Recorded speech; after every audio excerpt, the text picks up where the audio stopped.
لازم تعرف إن مصيرك ومستقبلك وحتى اسمك دول مش ملكك، دول ملك ورقة لموظف لسه شارب شاي بالياسمين.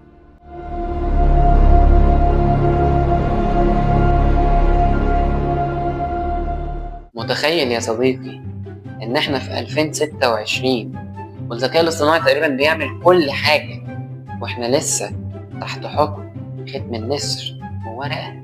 يعني لو افترضنا مثلا إن في موظف شارب شاي طبعا ولا مؤاخذة غلط وكتب على الورقة إنك كرسي، أنت مضطر تعيش على إنك كرسي والكل هيعاملك على إنك كرسي إجباري. وبالرغم من محاولات الميكنة الفاشلة إلا إن دايما السيستم واقع أو في مشكلة، ولما السيستم يشتغل بعد ما نعمل له زار نفس الموظف اللي شارب شاي طبعا ما يغلط بقى معاه شماعة، لأنه ببساطة بيقولك أنت قدمت على السيستم على مسؤوليتك الخاصة وبعدين السيستم لسه تحت التطوير. يلا مفيش حل، هتفضل تتعامل على إنك كرسي لغاية ما السيستم يفكر يحلها.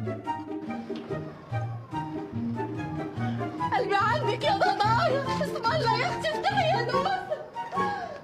يا رب.